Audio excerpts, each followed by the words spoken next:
Welcome to the Sunday morning at the Marxist Library, which is a project of the Institute for the Critical Study of Society. My name is Richard Fallenbaum, and I will be the moderator today. We originated our activities more than 15 years ago at the Nebel Proctor Marxist Library in Oakland, California. Unfortunately, the COVID crisis has for the moment sharply curtailed our physical association with the library, but we still retain a strong ideological connection. Our program today is being recorded, and an edited version will be posted on YouTube in a few days. By means of presenting speakers and discussions, we attempt in a small way to advance the revolutionary process in the US and worldwide. We welcome contributions from individuals, irrespective of organizational affiliation or tendencies, who can advance the work of Marx and Engels and the world movement. Our speaker today is David Bacon. David is a photojournalist, author, political activist, and union organizer who has focused on labor issues, particularly related to immigrant labor. He has written several books and numerous articles on the subject. He was involved in organizing efforts for the United Farm Workers, the United Electrical Workers, the International Ladies Garment Workers Union, the Molders Union, and others. David's bio tells us that his parents were strong supporters of unionism, and his early interest in labor issues began with their union organizing activity. I should add that some of us in Berkeley also remember his mother, Betty Bacon, as a revolutionary educator and fighter for school desegregation. Today, David Bacon will speak about the very topical issue of the struggle for housing in rural and urban California. So I turn over the virtual floor to David Bacon. Well, thanks, Richard. I would have called my mother a revolutionary librarian. Okay. So, and she was the cultural editor of the PW at one point, but I think something like that. She and Peely sort of shared it. Okay. Anyway, so today what I'm going to do is I'm going to talk about housing, and I'm going to talk about it's sort of really divided into two parts here. One part I'm going to talk about the housing crisis as it's developing for farm workers out in the valley. And in the other part, I'm going to talk about the housing crisis as it affected people living in the Wood Street Commons in Oakland, which was a big encampment of unhoused people. So as you said, Richard, I'm a photographer, so I'm going to share the screen here. And I am going to show some photographs while I'm talking here. So can everybody see? Yes. Okay. Thank great. you. Great. Okay, so Lydia Torres got scared when the new eligibility clerk at the labor camp knocked on her door. She would have to come to the office, the manager told her, Vanessa Carter, and re-verify the immigration documents that she provided when she first moved in 6 years earlier. So Torres showed them to her. She said my documents were not valid. Nobody had ever questioned them before. Then she gave me 3 days to get out. Vanessa Carter threatened to give Torres's papers to a lawyer, even to a judge. This is Torres speaking again. She said, I said that they were the same as most people here in the camp, but then Vanessa said that she was checking theirs too, and they'd have to leave as well. I thought she'd call the migra. If I made a fuss, she said that I'd have to pay thousands of dollars. The Linnell Farm Labor Center, where Torres lived, consists of 191 single-story cinder block apartments near Visalia in the southern San Joaquin Valley. Horace's rent was $513 a month for 2 bedrooms. Fearing that her problems could escalate because of her immigration status, she found another place to rent for $1,800 a month, more than 3 times as much, and she left. Carter did do as she threatened and questioned the immigration documents of other families in the camp. The Tulare County Housing Authority says that 17 families received 3-day eviction notices, which threatened $600 fees and court and attorney costs for noncompliance. The notice, which residents were told to sign, says, you admitted to HATC, Housing Authority staff, that you do not have permanent residency, and further admitted that you had provided HATC with fraudulent citizenship documents. That's asking people to sign a document in which they're admitting to felonies. The 2 community organizations, the Central Valley Empowerment Alliance and the Unidad Popular Benito Juarez, say that they've gathered documentation from over 50 families who were evicted or threatened with eviction from the Linnell and 3 other Tulare County camps. In February, they held 2 community hearings and then went to a board meeting to demand that the families be reinstated. Housing Authority personnel verbally abused residents, threatened them with calling immigration agents, disqualified them from Section 8 rent subsidies, and entered their homes without permission. Mari Perez, who is the co-director of the Central Valley Empowerment Alliance, told the Housing Authority, this is a basic violation of people's rights to housing. Similar enforcement actions could affect thousands of other farm worker families far beyond Tulare County. The executive director of the Unidad Popular Benito Juarez, Hector Hernandez, he said, people have been telling us about evictions like this in other parts of the valley. It's not visible, but it feels like a wave. Increasing the potential for an eviction wave is a law that was passed during the Trump administration. An amendment to Section 514 of the Housing Act of 1949 makes it possible for growers to use the nationwide system of farm labor camps like Linnell, not for farm workers who have lived and worked in the US for years, but as barracks housing for temporary contract labor under the exploitive H-2A visa program. Tulare County manages 495 units of housing for farm worker families in 6 labor camps, including Linnell. The US Department of Agriculture provides funding, both for the construction of the camps and for rent subsidies for the residents. According to a USDA Rural Development spokesperson, families get rental assistance in 5,466 units like this in California and in over 12,000 units nationwide. To rent an apartment in one of the camps, a family member has to show that she or he works in the fields, meets USDA low-income guidelines, and is a citizen of the US or a legal resident. The camps are filled with farm worker families who reflect the demographics of the farm labor workforce in general. Over 50% of farm workers don't have legal immigration status. This is according to the US Department of Labor. And this is even higher, percentage is even higher in California. So the families living in camp apartments are often mixed, with some members having legal status and other people without it. Horace's children, for instance, were born in the US. So when that manager questioned her status, she asked that her son, who was living with her and attending community college, sign the rental agreement instead. And the manager said that he would have to go to work in the fields to qualify. Horace says, I told her that I would never take him out of school and put him in the fields. In the workplace, farm workers without papers face the same problem of showing documents about immigration status. Federal law since 1986 has required employers to check workers' papers before hiring them. In a workforce of 2.4 million people nationwide, hundreds of thousands of farm workers provide what employers are asking for, sometimes borrowing or buying the necessary IDs. And it's not just farm workers.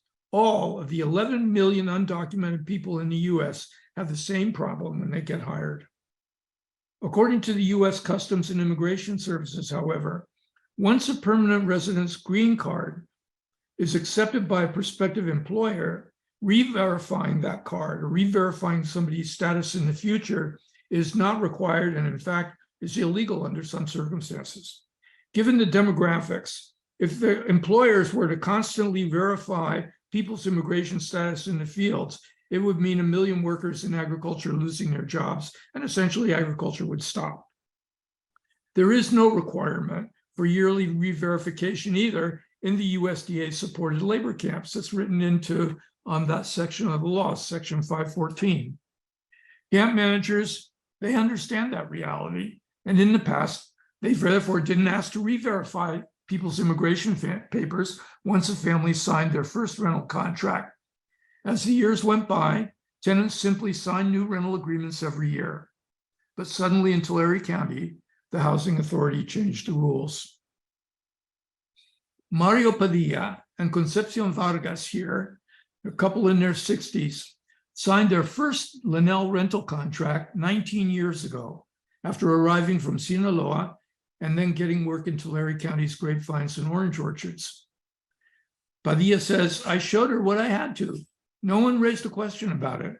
The people in the office see our tax returns every year because they have to verify our income. And they could see that I was filing my taxes with a TIN. So they knew that we didn't have a good Social Security number. The Internal Revenue Service allows people who don't have Social Security numbers, in other words, people who are undocumented, to pay their taxes using what's called a TIN, or a temporary identification number. That's what the people who were managing the camp were looking at. All of a sudden, he remembered, we were told that our old papers were no good and that they'd investigate us.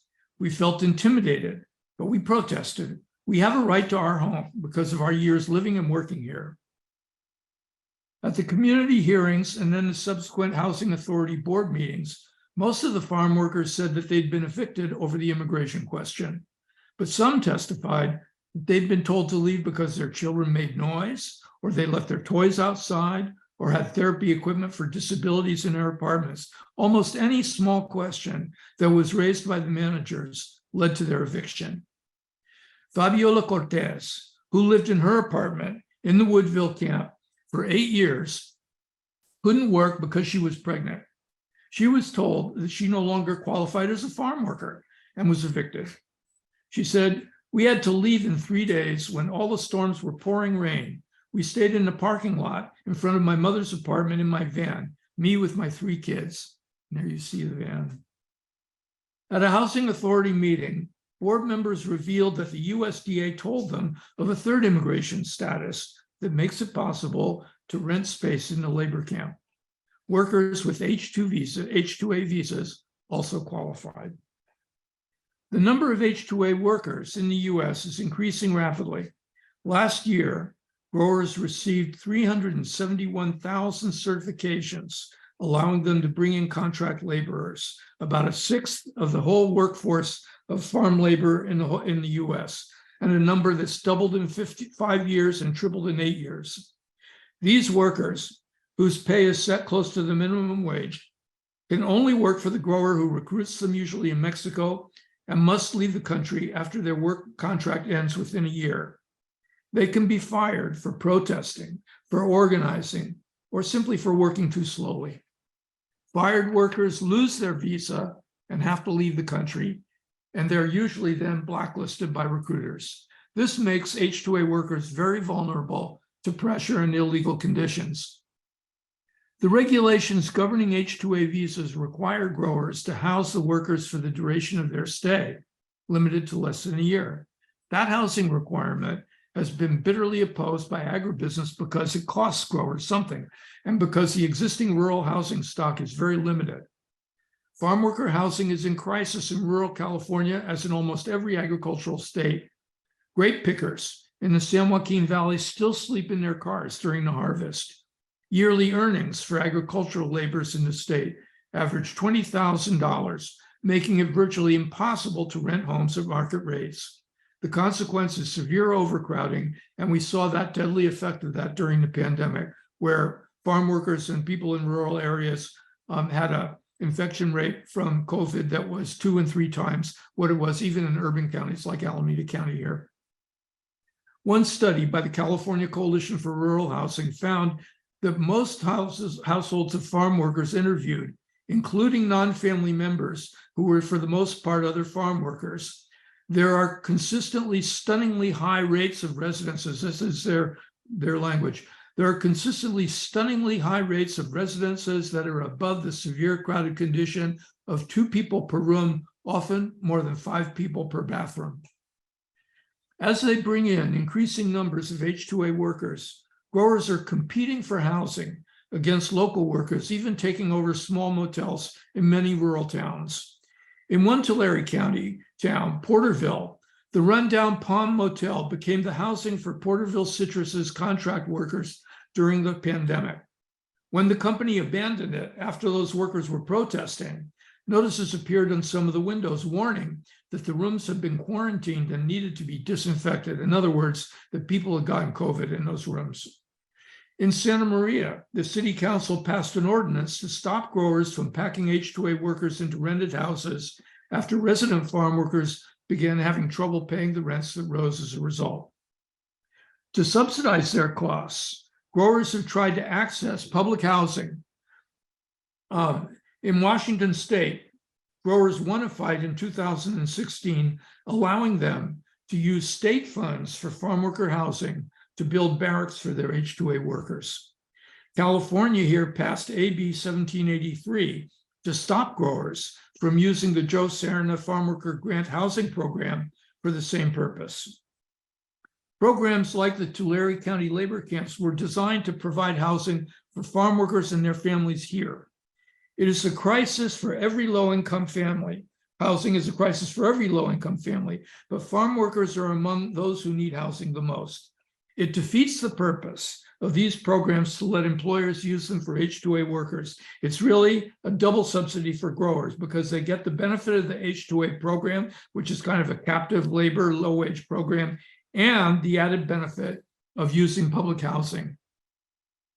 Rudy Flores, a young activist living in the Linnell camp, says that the units where families were evicted are still standing vacant. This is the one where Cortez's family was evicted. There's still nobody living in there. And here's Adrian trying, remembering what it was like living in an apartment instead of in a van. Rudy Flores says that the units where the families were evicted are still standing vacant. There are 31 vacant units in 6 of the county-run camps with 107 families still on the waiting list. So what's happening here? Board President John Hess said that the Housing Authority had received permission from USDA to allow the families evicted because of immigration status to sign new contracts. They could move back in, at least until those contracts expire, and they once again would have to show their papers. But Flores says that he knows of no families that have been permitted to return to the Linnell camp as of the end of March. Why are all these units still vacant? The Linnell camp itself is a product of struggle. Photographs that were taken by Dorothea Lang and her husband, Paul Taylor, documented farm laborers sleeping in their cars and tents at the height of the Depression in the 30s. Their path-breaking report, with her photos, which is called An American Exodus, convinced the New Deal administration to set up the first federally run camp for farm workers in neighboring Kern County. In 1964, Linnell's residents organized an historic rent strike against bad camp conditions and high rents. And the following year, the organizers who cut their teeth in that conflict, like Gilbert Padilla and Jim Drake, converged on Delano, where they helped start the 5-year grape strike in which the United Farm Workers Union was born. Mari Perez, the director of the Central Valley Empowerment Alliance, she says, "It should be no surprise to anyone that we are not going anywhere. We will fight these evictions like our people fought before. But fighting the competition with growers over farm worker housing will be more difficult. The Biden administration seems intent on continuing policies from the Trump administration favoring the H-2A program." At an April White House meeting in 2017, Trump told growers that although he was targeting undocumented people for deportation, he would make the H-2A program easier for them to use. In that meeting, Steve Scaroni, who's the CEO of Fresh Harvest, which is one of the nation's largest contractors of H-2A workers, told Trump that he would bring even more people to the San Joaquin Valley if he could find places to house them. The following year, Congress passed the amendment to Section 514 that allowed USDA to open the camps for growers to use for their H-2A workers, and Trump signed the bill. Determining the impact of increased competition for housing on local workers is not required. Farm workers who were admitted to this country on a temporary basis under the H-2A program are now eligible to occupy those units. Because H-2A workers arrive in the country needing housing right away and have no ability themselves to do any house hunting, growers sign the leases, and housing managers then work with them to provide housing for the incoming H-2A workers. Once President Biden took office, the administration began sending emissaries, including Vice President Kamala Harris, to El Salvador, Guatemala, and Honduras. The intention was to provide alternatives for potential migrants other than leaving in the migrant caravans, for which the administration was afraid of being attacked by Republicans. One alternative was increasing corporate investment in the hope that it would produce jobs. Good luck with that. The other one is leaving for people to leave with H-2A visas. Samantha Power, who is a former Obama advisor and now is administrator of the U.S. Agency for International Development, thanked one meeting of growers at the USDA last September for working with the Biden administration on what she called a critical priority, expanding the pool of H-2 farm workers from Central America, specifically from El Salvador, Guatemala, and Honduras. We have got your back, she promised growers. We are committed to helping maintain a strong pipeline of experienced farm workers to support you. A recent policy brief even recommends paying growers costs of transporting workers to and from the U.S. Since these policies will add to the numbers already being brought by growers from Mexico, the competition over scarce farm worker housing will undoubtedly grow as a consequence. Growers themselves are reluctant to spend money on building any new housing for H-2A workers. Only 2 sizable projects have been built in the last decade in California and Salinas. For agribusiness, competing for the existing housing stock is easier, cheaper, and quicker. The evictions of the Tulare County labor camps are only the beginning of a much larger and bigger fight. The number of homeless farm workers is already growing in the San Joaquin Valley, and soon even more people will be sleeping in their cars or on the streets. And just a few more photographs so that you can see the protests of these workers. This is Mari Perez, who I've been quoting, and Hector Hernandez. And here are some of the workers at one of the Housing Authority meetings protesting.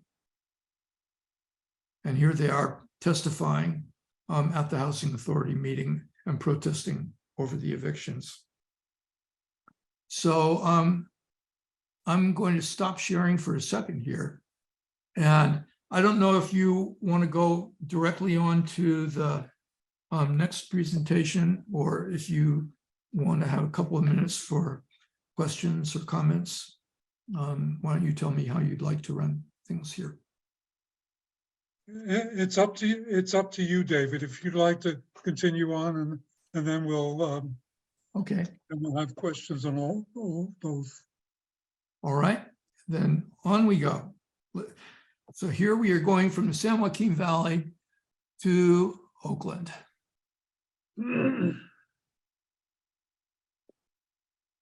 Okay. Now, how come you're not screen sharing? Here we go. No, not the right one. Here we go. Okay, can everybody see? Yes, thank you. Okay, very good. Okay, this is the Wood Street, picture of the Wood Street Commons, and this is one of the residents, Gawit Mesfin, Ethiopian immigrant who's living in the camp, trying to move things away from the bulldozer before the bulldozers arrive. When I walked into the Wood Street Commons a week ago, it felt like the end of a long road. Outside the 2 blocks in West Oakland, between the old Wood Street and the freeway maze leading to the Bay Bridge, were police, earth movers, and garbage trucks. Federal Judge William Warwick had withdrawn the restraining order that protected the encampment, and it soon would be gone. By now, I think it probably is. It's already there. There's nothing there anymore. Inside, some of the 60 residents were doing their best to collect whatever was most important to them. How would they get it all out of the encampment's chaos? And then where would they take it? No one seemed to know for sure. David Mesfin, the Ethiopian immigrant who fixed bicycles there for 8 years, was busy hauling out bike frames. Tariq, another resident, seemed to be taking items at random from one spot to another, clearing a way for a truck to come and pick them up. He didn't know when or even who that might be. Tommy Gunn's 2-story house was sure to be lost. Many of us are here, John Sullivan, who's another activist, many of us are here because when the cops moved us out of the other places where we were living in Oakland, they told us to come here.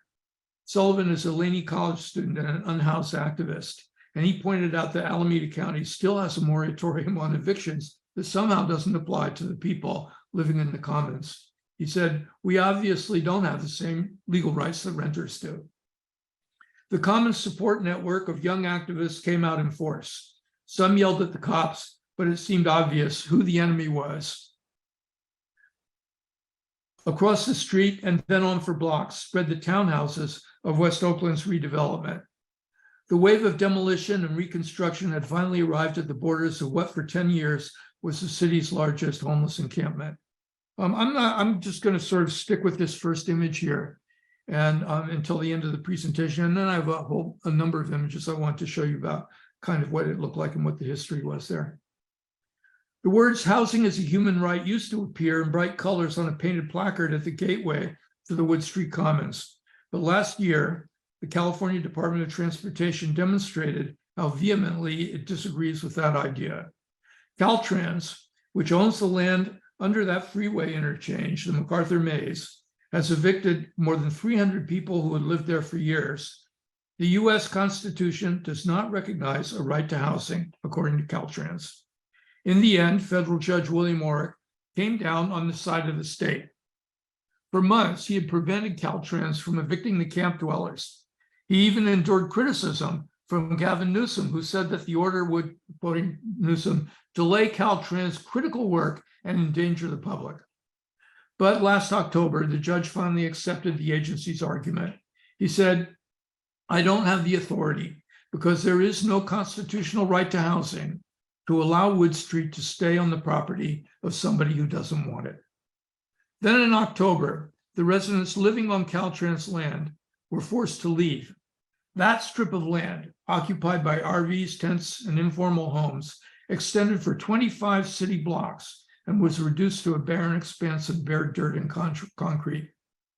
The evicted occupiers are part of Oakland's homeless population, which has increased 24% over the last 3 years. As of early 2022, more than 5,000 people were sleeping on the streets, but the city only has 598 year-round shelter beds, 313 housing structures, and 147 RV parking spaces, and all of them are filled. Nevertheless, Judge Warwick said that their hardship would be mitigated by available shelter beds and the improved weather conditions. The atmospheric rivers, remember this was October, the atmospheric rivers that dumped flood level torrents of rain on Northern California all winter returned just within a day of his order. That camp has a long and storied history. It lined Oakland's abandoned Wood Street, where houses were cleared in the 1950s to build the freeway maze leading to the Bay Bridge. Over a decade ago, as gentrification and the city's housing crisis grew increasingly acute, displaced people began setting up what became Oakland's oldest settlement of the unhoused. Some folks drove RVs and trailers into the huge space next to an old railroad trestle used decades ago to move boxcars between the port and the main rail yard. Other home seekers set up tents or other informal housing as the settlement spread. One individual even built a room high up under the trestle beams 20 feet off the ground in an environment a camp resident compared sometimes to the Wild West. It provided safety and peace during the night. In one small section, residents and their supporters erected several small homes and a common area for meetings, entertainment, and other collective activities. They built the structures of what's called cob, a mixture of straw, clay, and sand, and cob on wood became the camp's nickname. Other residents called the encampment the Wood Street Commons. In recent years, however, fires on Wood Street became frequent. Over 90 fires took place just in 2021. Last April, one man lost his life when a blaze filled his converted van with smoke and he couldn't get out. That's what we're looking at here. The worst conflagration broke out in July 2022.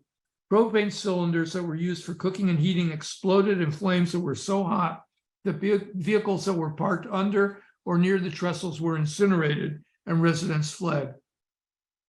Here you can see it. Firefighters responded to the fires, but there is no hydrant near Wood Street. To reach the informal homes, the bomberos, or the firemen, had to stretch hoses over hundreds of feet. Yet Wood Street wasn't the only camp to suffer blazes. A city audit documented 988 fires in 140 encampments over the 2 years just between 2020 and 2021. After the July fire, Caltrans announced that it was going to evict the residents. John Janosko, who's a leader of the effort by residents to block the eviction, pointed to empty land just across the railroad tracks. That's the old Oakland Army base. He said, "We want our community to stay intact, and it wouldn't be hard for us to move there, especially if the city helped us build small houses and a center and community kitchen where we could have services and meetings to keep ourselves organized." When City Council member Carol Fife, and you remember Carol Fife, she was elected as a rent strike leader and the main organizer of Moms for Housing.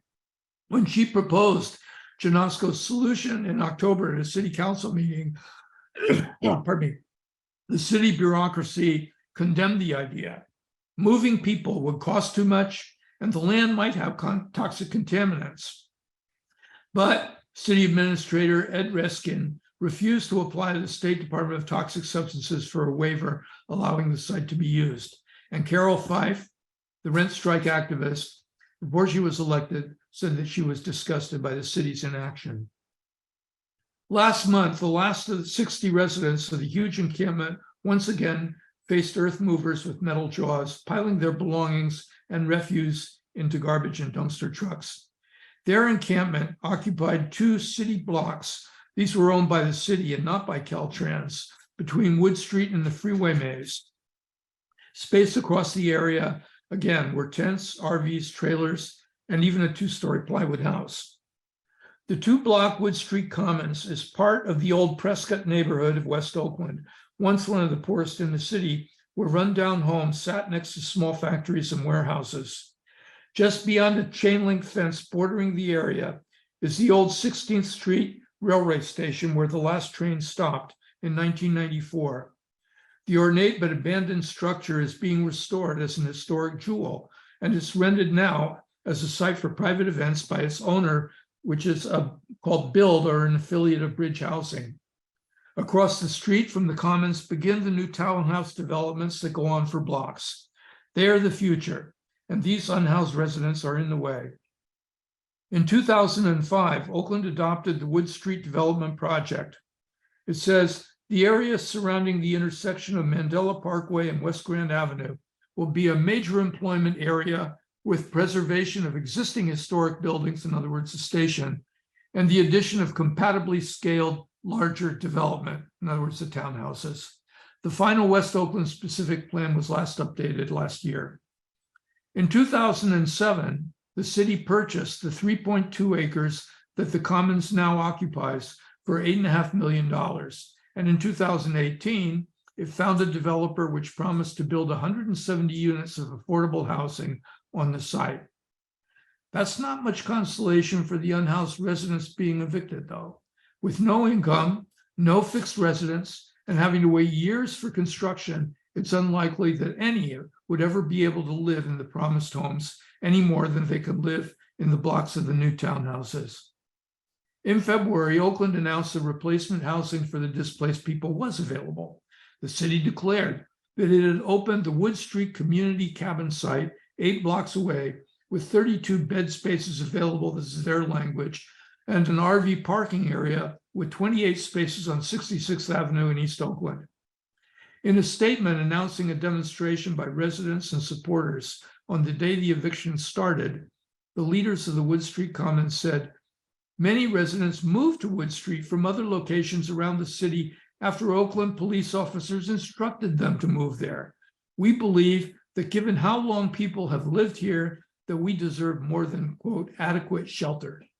Additionally, the fact that these so-called evictions are taking place while Alameda County's eviction moratorium remains in place exemplifies the fact that Oakland's unhoused residents do not have the same legal rights as renters. People facing the earth movers argued that the city's cabins, often called tough sheds, and you remember what tough sheds are. You can go down to Home Depot and rent one. They're kind of those fiberglass things you store tools in. So they call them tough sheds after the temporary structures sold at Home Depots. And the people who are facing the eviction says this is not permanent housing. Stays are limited to 90 days with possible renewal, and people can be evicted at the discretion of the managers. There's no space for the vehicles where many residents currently sleep. Dustin Deniga, who was forced from the Caltrans area last fall, said in an interview at the time that in the 4 years he'd lived on Wood Street, he felt safe and protected from the violence that often affects people sleeping on sidewalks. He said what the city calls alternative housing is surrounded by a fence. You can't have visitors and it feels like a prison and it's not safe. Even in the tough shed cubicles, calling a man was shot and killed last winter. In 2018, the United Nations Special Rapporteur on Adequate Housing, Leilani Farha, visited Oakland. She said, "I find there to be a real cruelty in how people are being dealt with here." And she compared Oakland to what she observed in Manila, Jakarta, and Mexico City. In those cities, she said, homelessness is basically tolerated, while in the US, a far wealthier country, being unhoused is criminalized. Judge Oreck's finding that there were shelter beds available was not a statement of a real fact, but a requirement for eviction, given earlier legal precedents. In 2019, Judge Marcia Lee Berzon of the Ninth Circuit Court of Appeals held in a case called Martin versus the City of Boise that, quote, criminal penalties for sitting, sleeping, or lying outside on public property for homeless individuals who cannot obtain shelter are unconstitutional. The Eighth Amendment bars cities from punishing anyone for lacking the means to live out the universal and unavoidable consequences of being human. The court's decision was no real protection for Wood Street, though, as the eviction proved, but at least it acknowledged that being unhoused with no money was a consequence of social conditions and not a crime or a personal choice or deficiency. The eviction pulled the bones of capitalism into plain sight. The right to property is enshrined in the law, and the legal structure of the state will enforce it, even if it leaves people on the street with no place to sleep or live. Land is a commodity to be bought and sold. If the right to live on it comes first, the property of any landowner is in danger. A clean, empty space under a freeway while people sleep in tents on sidewalks is a preferable alternative to land occupations. As the last of the people living on the Caltrans site were removed, a group of day laborers appeared, taking away belongings and discarding the trash that was left behind. They were some of Oakland's lowest paid workers, Mexican and Central American jornaleros who daily look for work on the city sidewalks and parking lots. While they hauled out debris, another group of impecunious Oaklanders, the unhoused people who would soon be joining them on those sidewalks, watched. In this last twist, a Caltrans contractor had hired a labor broker who in turn went out to the day labor sites to find workers to clean out the camp for the lowest wages possible. And to keep those labor costs low, the distasteful work of eviction had been contracted out. One more aspect of municipal neoliberalism in this liberal city in this progressive state. After 17 blocks under the freeway maze where 300 people lived had been transformed from a field of tents and RVs into bare dirt, and now that redevelopment wave was here to sweep what was left aside. Oakland may get some affordable housing built where the Commons has been, but the people who have lived here with no money will likely never live there again. And the city has some tough sheds with a 90-day limit on how long anyone can stay. But after that, as one resident told me, I guess I'll be back on the streets. So I'm going to end just by showing some photographs from the Wood Street Commons. This is the Cobham Woods. These are the housing that supporters built for the people who were living there out of that material. It's called cob, and it was kind of like interesting looking housing with curved windows and so forth, and using cast off things like tires for their garden there. This is Justin Deniga. He had built a teepee that you can see behind him. And then in colder weather, he had a trailer where he slept as well too. And you can see the trestle, the railroad trestle up there behind him.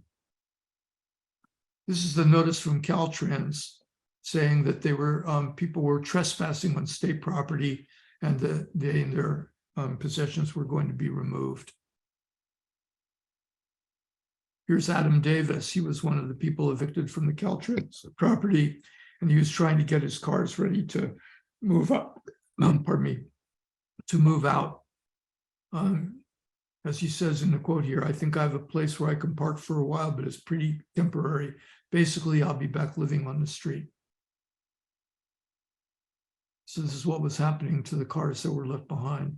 And these huge tractors would come and they would just pick them up and dump them onto a trailer and take them into the metal recycling. And here are the day laborers who were recruited to come and clean people's possessions out of the encampment. Taking somebody's sofa and tossing it into the trash bin. So here is the recent eviction of the last remnant of the whole complex, the part that was called Wood Street Commons on city-owned land. And here you can see behind a fence at the upper left, the residents and their supporters watching as another one of these, kind of a mover with a grabber, kind of for grabbing people's stuff, is taking something and putting it into the dump truck. And this is Kelly, a resident, talking during a rally, and then John Sullivan, who's I quoted, who's in the middle of the crowd there on the right. And here you can see, the approach of the townhouses. It's not that Oakland doesn't need housing, and I'm sure that some of the units probably are going to be low-income housing, but that's not a way that you can deal with the fact that 5,000 people live on the street and have set up their own communities, as they did here at Wood Street Commons. But it's sort of like the future approaching. This is Gawi Mesfin, David Mesfin, and he was the person at Wood Street Commons who would fix people's bicycles, and he had lots and lots of bicycle frames and wheels there and was trying to figure out what to do with them. He would also store people's bicycles for them, so anybody who had their bicycles stored with David eventually would lose it to the Caltrans dump trucks, to the city's dump trucks. And here's David Mesfin saying a little bit about what his own history was. He was born in Ethiopia and then became a migrant when he was just very little, after his parents died in the Civil War in Ethiopia, and then came to the U.S. and he was basically the mechanic, or one of the mechanics for the people who lived in the Wood Street Commons. Here's the other guy who was a mechanic, and this is Tommy Gunn Goodluck. This is his nickname, but I use his name because that's what people call themselves. People are entitled to choose their own names. And he built this 2-story house here. It took him 2 years. And this is inside the house. And you can see all of the equipment and tools and stuff that he had in there that he used to, repair things for people. He even has this little headlamp on top of his cap there that he would use to see in the dark. Of course, you realize, in Wood Street Commons, when it gets dark, there are no streetlights there or anything. So if you don't have something like that, you're stumbling around in the dark, which can be pretty difficult given how crowded with people's cast off belongings the area is. And here is Tariq talking with another resident. And here he is just moving some of the areas around his area from place to place. I think that he didn't really know where to put anything, what would happen to it, because he had no real ability to move it somewhere else, and in any case, move it where. And this is the final one. This is the trailer that the residents put up right outside on Wood Street itself, right outside the encampment, and they painted "Welcome to Paradise." Their comment. So that's it. So I don't know if you have questions or things that you want to say yourself, but that's it for the two presentations. Before we hold on a second.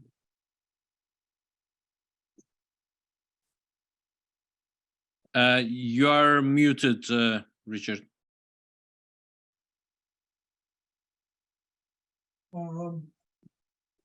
Before we go on to questions, we have a few announcements. Next week, May 14th, we will again welcome Jack Rasmus, who will give a talk on artificial intelligence versus the working class. For later programs, we are also working on presentations by Greg Goodell's and Norman Finkelstein. We are also welcoming suggestions for and referrals for new speakers and topics. I want to refer listeners to our website, ICSS.marks.org. There you can sign up for our weekly program announcements and links to our live meetings, which will contain links to our live meetings, the archive of our previous recorded meetings with links, and information on contributing financially. That's our announcement. So let's go to our questions and comments. If you want to participate, please raise your hand button using the raise hand button in the reaction box at the bottom of your Zoom screen. Please limit your statement to 2 minutes. We have we're limiting our meeting to about 2 hours, so it'll be a little less today because of the problems. Yes. Also, Richard, I'm going to have to leave close to 12. Okay, so we have a half an hour. Yeah. So please limit your statements for 2 minutes, and we'll try and get to as many people as possible in the next half an hour. So I have already 3 people with their hands up. We'll go to Bonnie Weiss, followed by Kit, followed by Janet Coburn. So Bonnie, please unmute yourself and raise your question.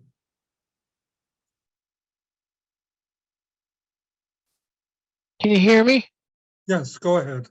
Hi, David. Bonnie here. Thanks for coming and talking to us. I'm wondering about the encampment on Adeline Street, just south of Alcatraz Avenue. I still pass it on my way to the library, and it had a tent encampment, no cars, just tents for several years, and suddenly it's gone the last couple of months. And I'm wondering what happened to that. Can you talk about that? Well, just very briefly, that was a camp that was very old, actually organized by, first they came for the homeless, which is a homeless activist organization. And it started actually in front of Staples, when Staples was there, and then moved in front of the post office when they had the struggle over the attempted privatization of the post office, and then in front of City Hall, and then down on Adeline Street. And then finally, it was relatively they moved to that area that was right by the BART, where the BART goes underground, and they were pretty much unmolested for a while. But I think what happened is that the land actually belonged to BART, and BART eventually said, you can't live here anymore. And basically evicted people from the camp. I don't know where people have gone since then. And the person who does is a woman named Sarah Menifee.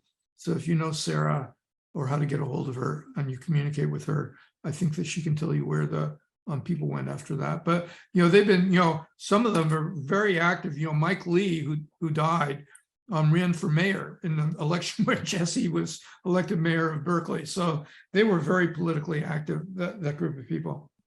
But my question is, did they come in and do like they did with Wood Street and have people, bulldozing and throwing them out of their tents? And now there's a steel fence there. I didn't see anything like that. I'm not saying that it didn't happen. I was just wondering about the process. When they were evicted from the median on Adeline Street down below by the Department of Public Works, what would happen is that Public Works vehicles and the police would come at 3 a.m. and they would give people, they would supposedly give people notice beforehand. And then they would tell you, okay, you have, 2 or 3 hours to remove your stuff. So remove your stuff or we'll put it in a garbage truck. And usually what would happen is that people would drag their stuff to the other side of the street, or they would drag it somewhere and then look for another place to go. Okay, thank you. Let's go on to Kit, please. Unmute yourself. Okay, thank you very much for coming to speak, David. I'm Richard. Anyway, I just wanted to let you know that your photographs are beautiful, very rich in detail, and the political Kit, your statements that you speaker have is that go with them echoing. go really well Yeah. with them. Hold on. I just want to mention Carol Five. Kit, who there's has a been- speaker on in the background. Yes, Richard, please turn Can off you your turn phone. that off? Anyway, I wanted to mention that Carol Five really needs our support on the city council. She is constantly being threatened for her life because of the kind of work that she does that challenges the status quo and the racism that exists in Oakland. So just keep in mind that when she's running for city council, please support her. Also, there's many organizations that need our support, but not all organizations can meet every single need for everything that's around housing. And so there are a variety of groups that we can help, but I know that we can't help everybody. Let's see. So, David, what would you recommend that people do? I think one of the things that would be great is if we could have housing as a human right, but I know that's a long-term goal for many of us. Anyway, what do you suggest? And I think your photographs are a great educational tool. And thank you again for coming to speak. Richard, instead of answering question by question, why don't we let as many people speak as possible and we can kind of respond to all of them at the same time. Okay, so there's 3 more people on the stack: Janet Coburn, Carl Kreplin, and Ann Lewis, who's actually calling from Texas. So go ahead, Janet. Yes, okay, thank you. Thank you, David, wonderful work. Just to raise this, that the Oakland eviction moratorium is ending on July 15th. It's part of the phase out. So evictions will be starting up again, more homelessness. A couple of questions. One, have you been working with HOG, Homeless Advocacy Working Group? And I'll put the link in the chat in a moment. And also the small houses, I think they're called, that's what they're called, on the 12th Street parcel. What's the status of that? Do you know? That's Okay, thank you. Our next question is Carl Kreplin. Unmute yourself, Carl. Yes, I had a number of miscellaneous comments. First of all, about tough sheds. Actually, there's a company called Tough Sheds, and they build them out of plywood and compressed sawdust. And the problem is those things have a toxic odor to them. And I wonder whether they're even approved for human habitation. So that's a question. Secondly, what does the term affordable housing mean? Does anybody know what, I mean, what are rents and so forth? Thirdly, the people that move into city-sponsored shelters, are they allowed to have pets? There is, if they had pets in the encampment someplace, can they take those with them? Are other possessions allowed? Can they have vehicles and so forth? Because going from living in an encampment or even on the street, and then going into city city provided housing, it may be a real change in your lifestyle as an unhoused person. So it's really a question. And thirdly, in 1969 and also 74, I had some contacts inside Hungary, and they were operating on what I would call the socialist model of housing, as Cuba was when I visited there in 1980. And basically, there's these huge apartment complexes, and people have to apply and get on a waiting list. But you don't own your apartment when you receive it. It's like a 99-year lease. And apparently it can be passed on to your heirs if you die.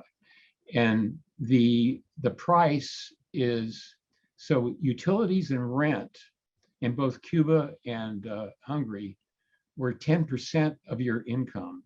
And so that's a fixed rate. Anyway, That's 2 minutes. Okay, that's impressed. okay. Let's give somebody else a chance. Go ahead, and followed by Jean and Nina. Sure. You seemed surprised that I'm all the way from Texas. I didn't walk. But anyway, it's certainly what you talk about are major issues everywhere. I was particularly interested in, you talked about revealing the bones of capitalism, which I think your photographs do, and they're also very moving, but past being moved by them. I was wondering about the connection between the two presentations in that idea. Okay. Eugene? Yeah. Eugene Rule? Yeah. Can you see me and hear me? Thank you so much, David. This is just, I lead a sheltered existence, and just, I know all this is there. I passed by the homeless camp. We first they came for the homeless there. And so I know all this, but this, puts such a body to it. It's really, really shocking, and really great photographs and everything. And it's really good. My comment is that, and I believe the Universal Declaration of Human Rights by the UN does list housing as a basic human right. I'd have to check on that. But the other thing is, I understand there's more vacant housing in Oakland than there are unhoused people. And it seems like there is a solution there in that fact. But I just would like your comments on that. But again, thank you so much for this. And the final questioner in this round will be Nina, and then we'll turn it over for David for comment. Go ahead, Nina. Please unmute yourself.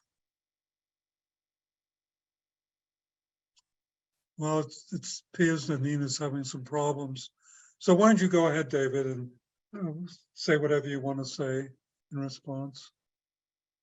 Okay, maybe we could unmute for ourselves. Oh, right? there you are. There we Did I go. get unmuted? You are now. You're on Okay, now. I didn't know how to do it. Okay, I just want to say very quickly the whole issue of the evictions is it puts the burden on what they call small landlords, people like me who I've never been able to rent my place because of all the laws, et cetera, that were going to come down on me. But basically what can happen and has happened is that tenants move in, and not all tenants do this, but it's scared a lot of people who have like 1 unit or 2 units or something. That tenants move in, they don't pay rent, and then they don't leave, and then they're protected by the city of Oakland. Now, that has happened, and that I was told many of these things. And there is a group called We're In It Together of small landlords. And of course, small landlords don't get any help at all with maintenance and everything else that they're required to have. And I've just received a whole lot of stuff from the city of Oakland, wanting to know exactly what I have, et cetera. I don't even want to fill it out, but it's tremendously expensive to be a small landlord, and then to have somebody stay in your place and not pay rent is extremely oppressive. And so to say that evictions are starting and just the implication being terrible, we aren't allowed to evict people, and I don't even know I could afford to evict somebody, and I don't particularly want to, having been a housing activist and changing the rent laws in Oakland, which I did in the past, but before I bought a house. But now this is another thing. It's sort of like we feel, some of us, that the left has gone against small landlords because we actually would like to evict people who won't pay rent, who's staying in our apartments, and this become a controversy. And there's a group called We're In It Together that is a small landlord group that has big demonstrations, they say. So that's as much as I know, but I certainly don't want to be in that position. I won't rent because of the whole thing. That's it, folks. Okay, Nina, let's give David a chance to respond. Thank you. Well, I think that there obviously are big contradictions between big landlords and small landlords, as you say, Nina, and that in an effort to try to sort of stop the huge abuses and what happens to the majority of renters, legislation like rent control and eviction control is directed at those large scale abusers. And sometimes it's true, small people who are only renting a ADU in their house wind up being subject to the same law. So I'm not a housing activist. I should say that I'm not a housing activist per se. I'm a journalist. I'm writing about it because I write about working people, and I write about, and housing is certainly one of the hugest problems that working people have. But in terms of following all of the, some of you have asked questions about, 12th Street and what's happening to particular groups of people. And there are people on this call who clearly know more about what happened, for instance, to the people who were over by, what you're calling here, there, which was because that sign, Gertrude Stein, right? But, first we came from the homeless, what happened to those cameras? So I think those people who have that knowledge should speak up and talk about it. But I think that,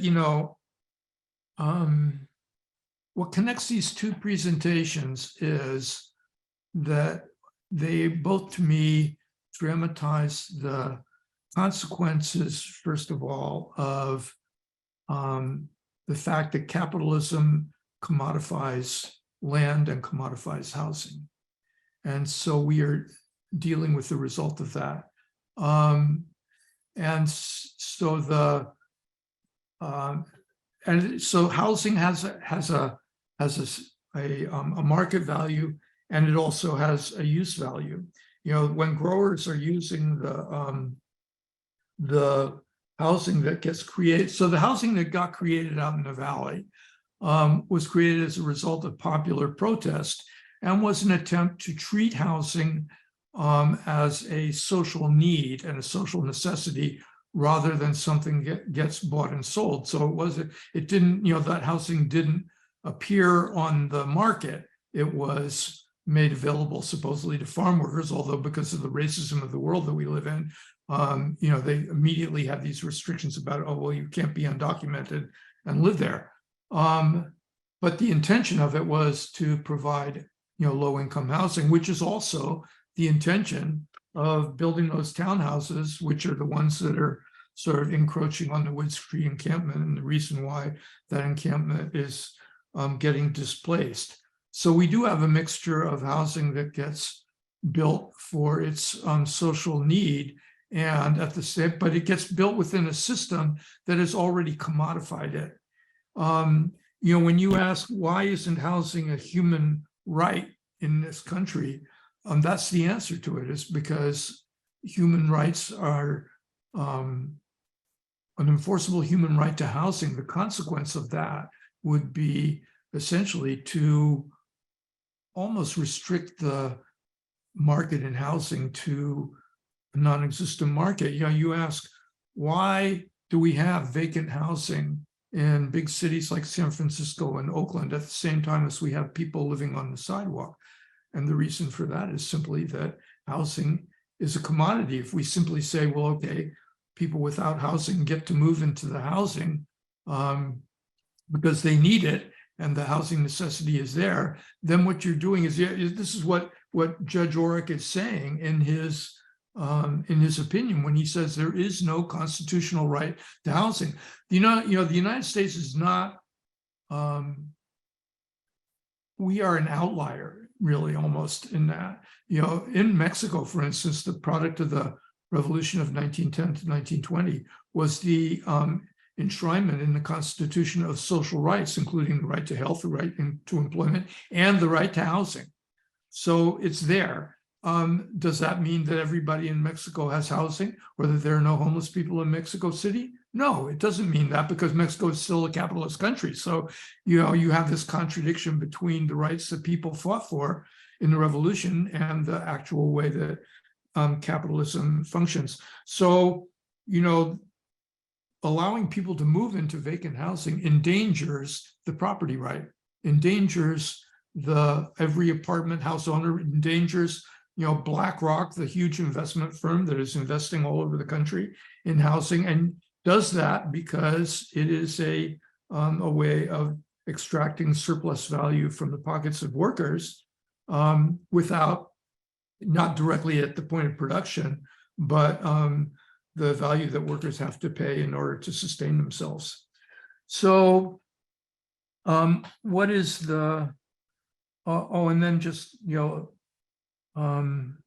looking at this, the social model of housing and what the solution is.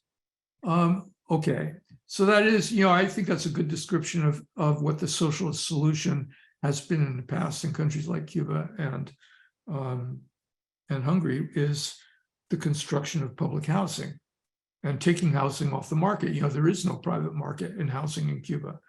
And I doubt that there was in Hungary either. And then you build big complexes. The reason for the particular style of building, I think, had a lot to do with World War II and what happened in the Soviet Union following the war, where the housing stock in the Soviet Union was obliterated, really. And so they built housing as fast as they possibly could. And so you got those apartments, which we have all heard, and some of us have been there and seen them, where you have a number of families living on the same floor and then a common kitchen in which people store and prepare food, for instance. And that was a product of the rush to build housing. And so I think in some ways for people in this country, it gave housing in socialist countries a bad name, because people in this country didn't want to live that way. But it's not the only way that you could build socialist housing. The housing I saw in Cuba were individual apartments. People had individual apartments as you described there. but within, you know, a housing complex, and I think that that's a good description of the terms, the 99-year lease, and that it still doesn't reinstitute private property. I think there are socialist countries which are reinstituting private property in land and housing. So, you know, you have these so-called mixed economies, and that raises, I think, a very important point for us, and that is, do we have to wait for socialism to have public housing?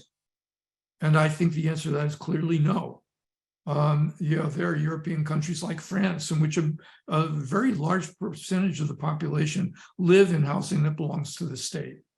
So, and that's considered normal. And again, perhaps that was a product of the end of World War II, whether it was, and also the strength of the French working class. But and in this country also, we have continued to struggle for the idea of public housing, which is take housing out of the marketplace, or at least create alongside the market another kind of housing that is built on the basis of human need and then made available to people on another basis. But in the end, public housing in this country still has to obey the rules of the market. When you say affordable housing, what you're really talking about is you're saying, well, okay, we recognize that there is a market rate rent for a 2-bedroom apartment in Oakland.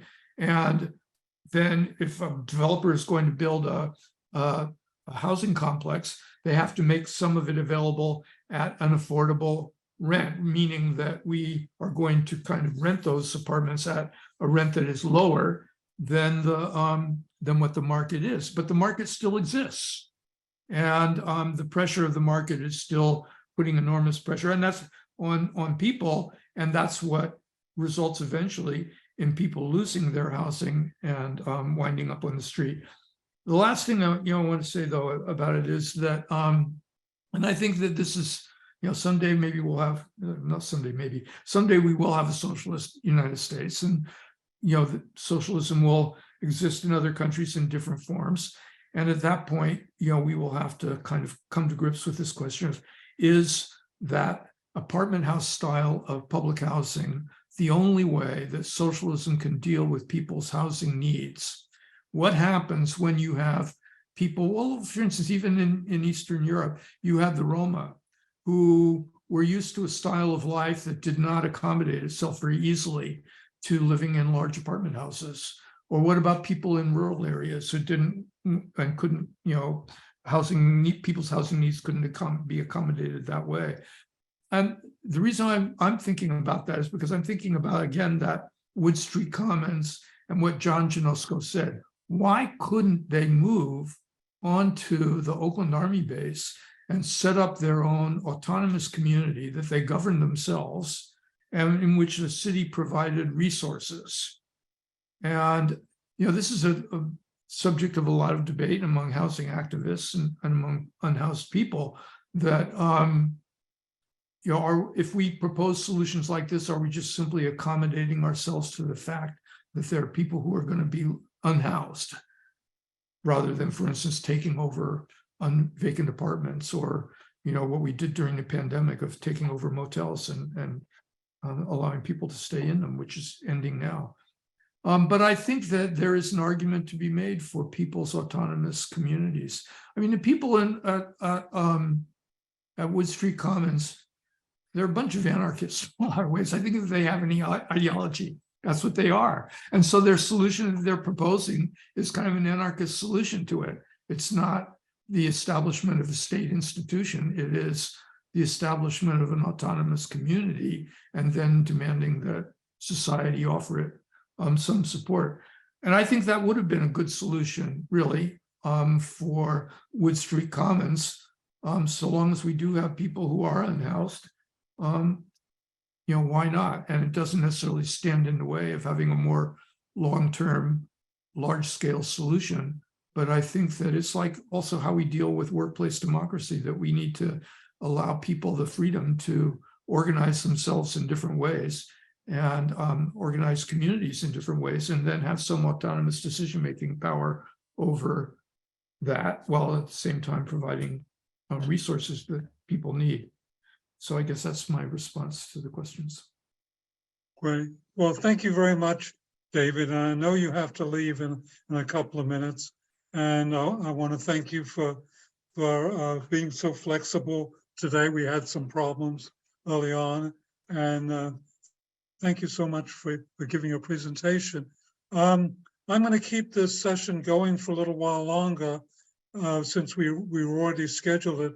And if people would like to go ahead and comment, they can maybe for maybe 10 minutes. I see there's still some hands up. Go ahead, Rich, Jay.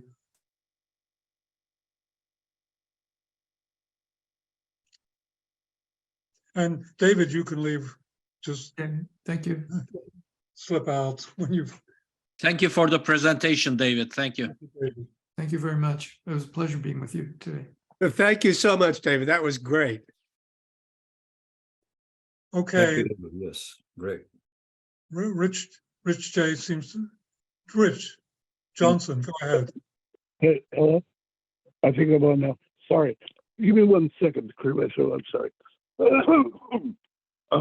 I just wanted to, it's okay that David had to leave, but I mean, I'm sorry I had to leave early, but I just wanted to thank him for coming. And so I think it's said once or twice at least already how impactful his photos are, and then his stories that go along with them to clarify some of the details and the history and the reality of living on the street. I think, as Eugene mentioned, passing by, I think it was Eugene, passing by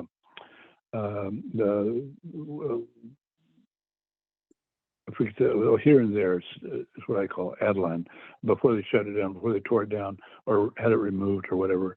It's easy. I think it's really easy for us. It might be painful personally to walk by homeless people or people on the street or in small groups of people in tents or large groups like the one he talked about that was taken down over time. It was 25 blocks long or whatever.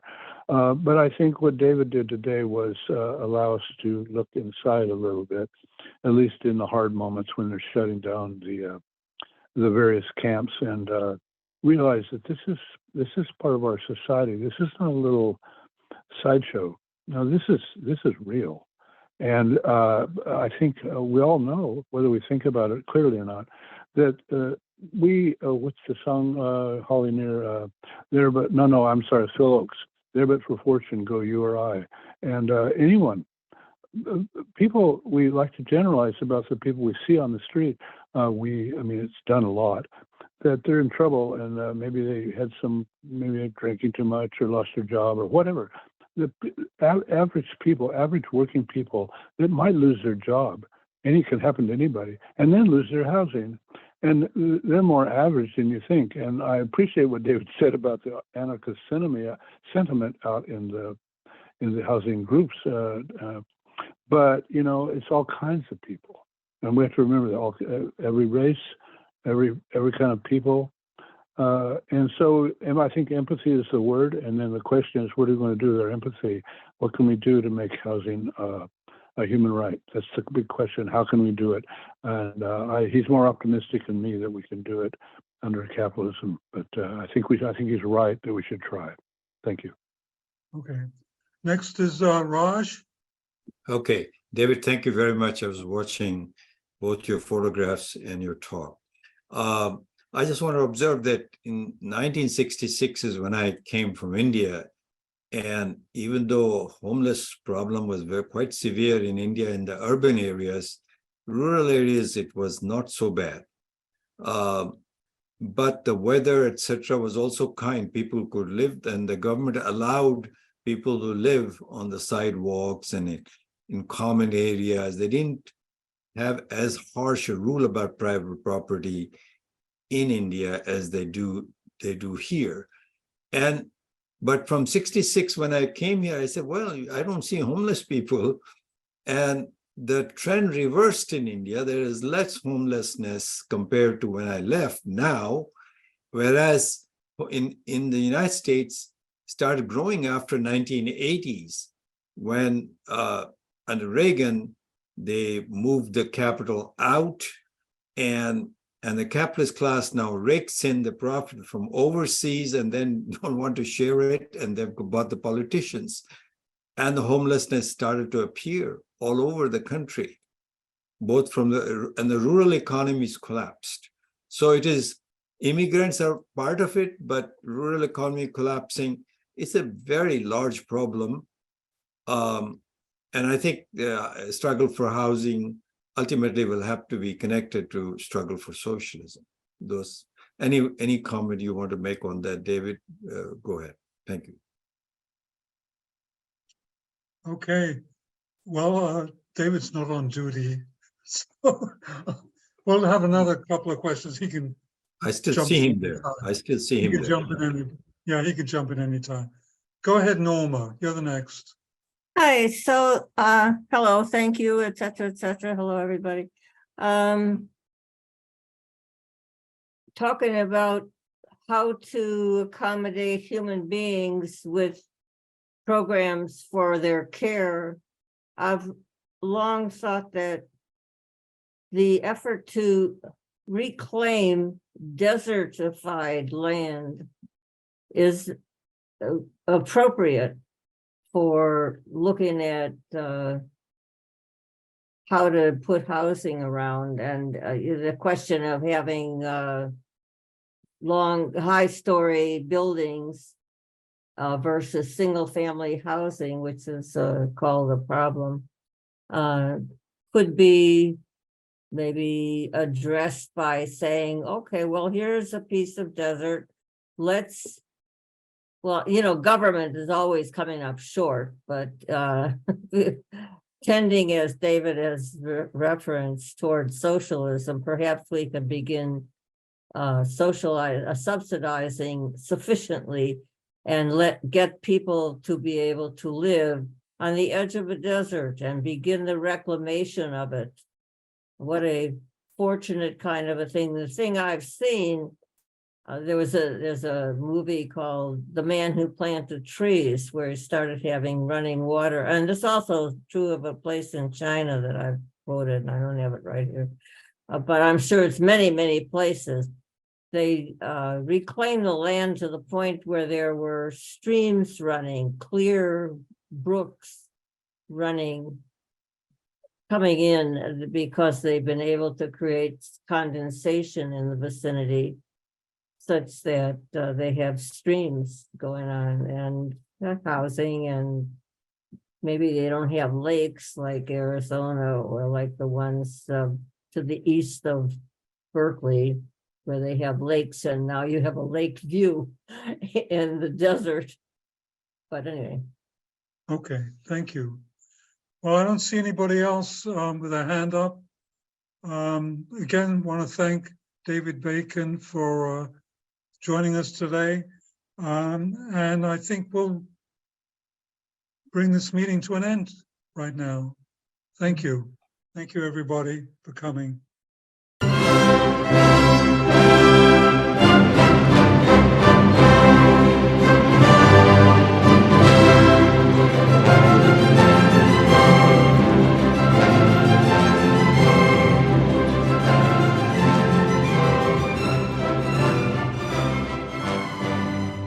Institute for the Critical Study of Society at the Nebo Proctor Marxist Library receives no corporate funding, nor do we have any paid staff. We rely on the support of working class folks that share our commitment to the socialist legacy of Karl Marx. We continue to need funds to meet necessary expenses, since we can no longer pass the hat at our in-person forums. Please send contributions to our treasurer, either online via PayPal or by check. The PayPal ID is ICSS Sunday, SUNDAY, @yahoo.com. And the name is Richard Fallenbaum. And checks may be made out to Richard Fallenbaum and sent to him at 1225 Nielsen Street, Berkeley, California, 94706. Fallenbaum is spelled Fallenbaum, To donate directly to the Marxist Library, send a check to the Nebel Proctor Marxist Library at 6501 Telegraph Avenue, Oakland, California, 94609, or directly or donate online at www.paypal.me/npml. For information, write to npml at marxistlibr.org, and the website is marxistlibr.org.